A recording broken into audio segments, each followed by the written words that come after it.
Let's see if we can start by saving some peas.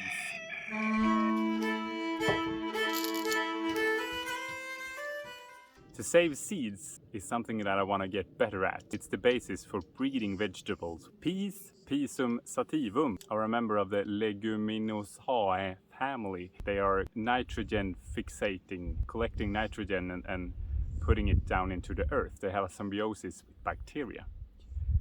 Peas are quite easy to start with because they are inbreeders, which means they are less likely to cross-pollinate. If you have two varieties in your garden, they might cross-pollinate, which means that the offspring might be something in between or something different than the parents. As far as I've read, pea flowers might actually be pollinated before they open. So they pollinate within each flower. A lot of pollen dust flew out. That one is the stigma, the female part. The other tentacles are the anthers. They have a thinner stem, and they are the male parts that produce the pollen. So that female part with the thicker stem has something like 10 suitors in the same room, spreading their pollen all over. So they are quite an efficient inbreeder, it seems.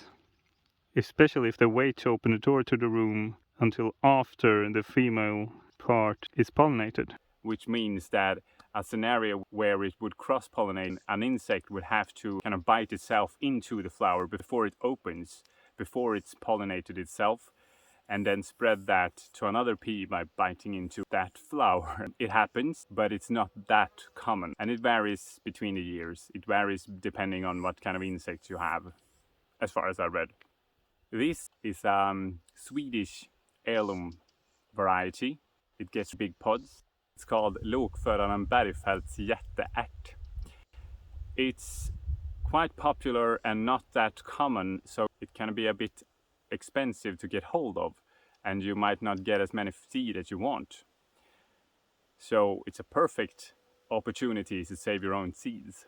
I'm gonna tie some yarn to every pod that I want to save, so I know which one I can eat. And I'm gonna save them from what I think is the most prolific looking, the most healthy, strong looking plants. I'm not gonna save from just one plant, I'm gonna save from a couple of plants. Kind of try and keep some biological diversity if needed.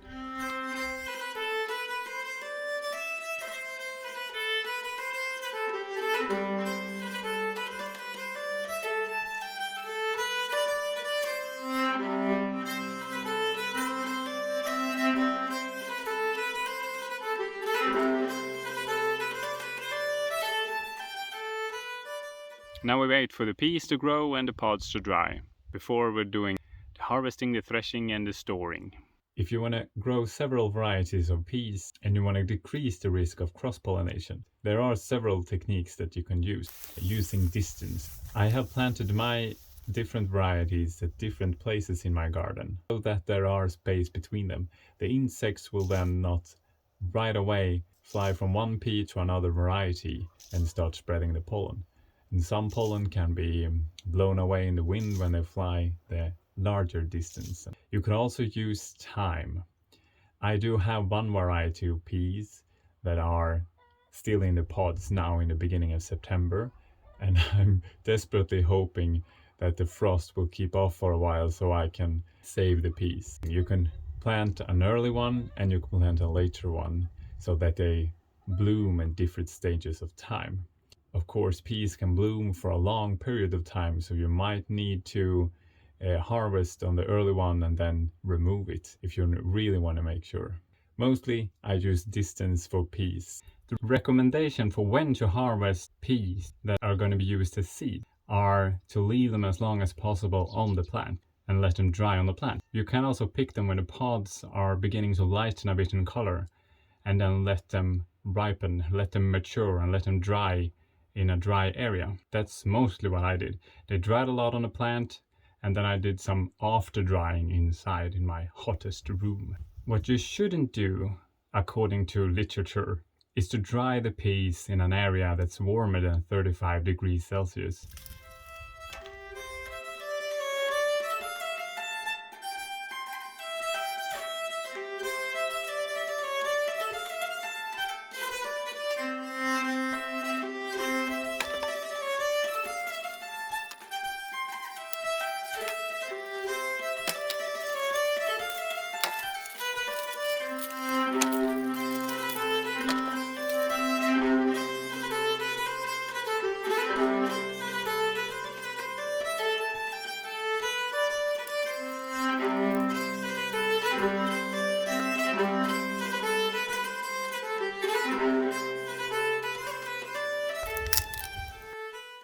peas should be shelled when the pods are dry.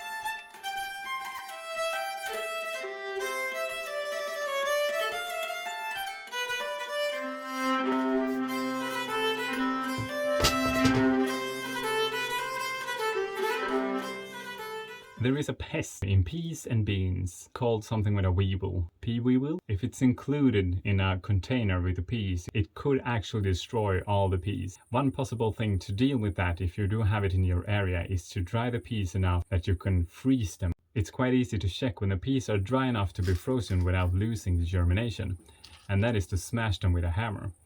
If the pea breaks into multiple pieces, it's dry enough. If it's mushed, it's not dry enough, and freezing will damage the seed.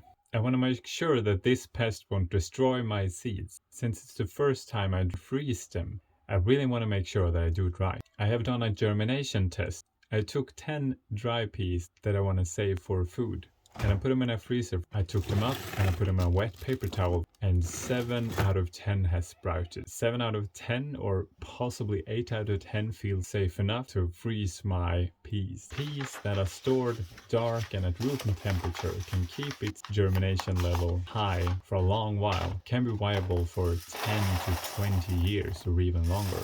If you store them in a freezer, they will keep for even longer. I'm storing mine in a pantry.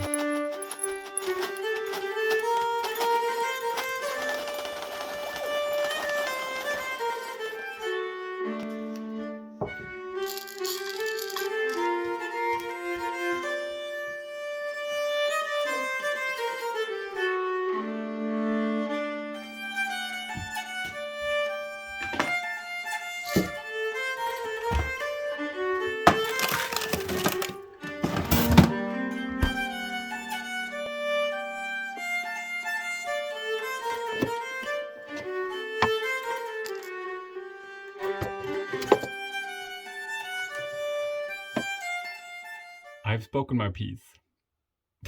If you enjoyed the video, give it a thumbs up.